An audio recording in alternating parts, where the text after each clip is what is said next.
SRW India வழங்கும் தொழில் முனைவோருக்கான நீர் சுத்திகரிப்பு மேலாண்மை மற்றும் மறுசுழற்சி தொடர்பான கண்காட்சி டிசம்பர் 20 முதல் 22 வரை.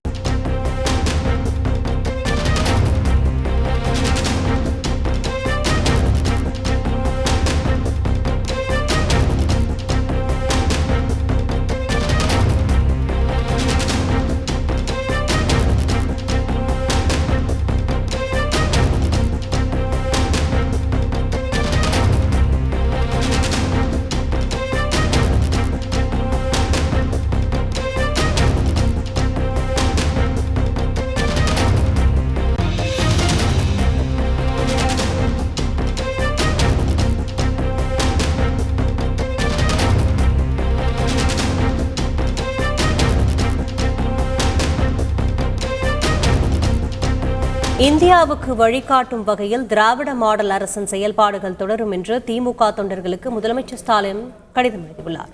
இது தொடர்பான முழு விவரங்களையும் அளிக்க இணைகிறார் எமது செய்தியாளர் ரமேஷ். சொல்லுங்க, இந்த கடிதத்தில் என்னெல்லாம் குறிப்பிடப்பட்டுள்ளது? விவரங்களை பதிவு செய்யும்.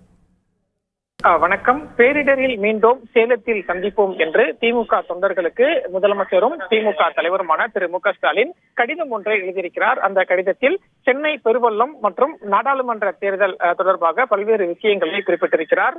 அதாவது எத்தகைய இடர் வந்தாலும் அதிலிருந்து மக்களை காப்பதில் அக்கறையும் பொறுப்பும் கொண்ட ஆட்சியை நடத்தி வருவதாகவும், மேலும் பல முன்னெச்சரிக்கை நடவடிக்கைகள் திராவிட மாடல் ஆட்சியில் எடுக்கப்பட்டு வருவதாகவும் முதலமைச்சர் அந்த அறிக்கையில் சுட்டிக்காட்டியிருக்கிறார். குறிப்பாக சென்னை மாநகரத்தின் முக்கிய பகுதிகள் பலவற்றிலும் மழைநீர் வடிகால் பணிகள் நிறைவேற்றப்பட்டு மற்ற இடங்களிலும் பணிகள் மேற்கொள்ளப்பட்டு வரும் நிலையில்தான் மிக்ஜாம் புயலை கனமழையையும் திமுக அரசு திறம்பட கையாண்டது என்று அந்த அறிக்கையில் குறிப்பிட்டிருக்கிறார்.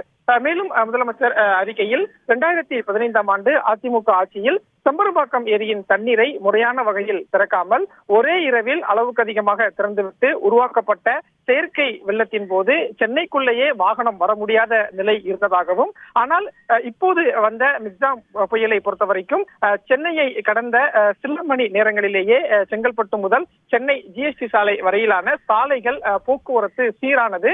அந்த அளவுக்கு திமுக ஆட்சியில் நடவடிக்கை எடுக்கப்பட்டிருப்பதாகவும் அந்த அறிக்கையில் முதலமைச்சர் திரு மு க ஸ்டாலின் குறிப்பிட்டிருக்கிறார். மேலும் மக்கள் பிரதிநிதிகள், அதாவது சட்டமன்ற உறுப்பினர்கள், நாடாளுமன்ற உறுப்பினர்கள், கவுன்சிலர்கள் உள்ளிட்ட மக்கள் பிரதிநிதிகளை மக்கள் அணுக முடியும், கேள்வி கேட்க முடியும், நிவாரணம் பெற முடியும் என்ற ஜனநாயக பூர்வ அரசாக திமுக அரசு செயல்பட்டு வருவதாகவும் குறிப்பிட்டுள்ள முதலமைச்சர் திரு மு க ஸ்டாலின் நாடாளுமன்ற தேர்தல் தொடர்பாகவும் ஒரு சில விஷயங்களை குறிப்பிட்டிருக்கிறார். குறிப்பாக இந்தியாவுக்கு வழிகாட்டும் அரசாக திமுக அரசு செயல்பட்டு வருவதாகவும், தமிழ்நாட்டு மக்களுக்கும் பிற மாநில மக்களுக்கும் உரிமைகள் கிடைத்திட 2024 நாடாளுமன்ற தேர்தல் வெற்றி களமாக நிச்சயம் அமைந்திடும் என்று அந்த அறிக்கையில் குறிப்பிட்டிருக்கிறார்.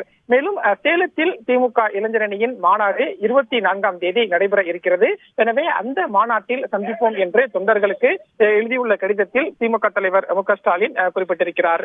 மேலும் பேரிடரில் இருந்து மீண்ட மக்களின் மகிழ்வான மனநிலையை தொடர்ந்து காத்திட நம்முடைய பொறுப்புகளை உணர்ந்து சேலத்தில் சந்திப்போம், களம் எதுவாயினும் கலங்காது நிற்போம் என்று திமுக தொண்டர்களுக்கு திமுக தலைவரும் முதலமைச்சருமான திரு மு க ஸ்டாலின் கடிதம் ஒன்றை எழுதியிருக்கிறார்.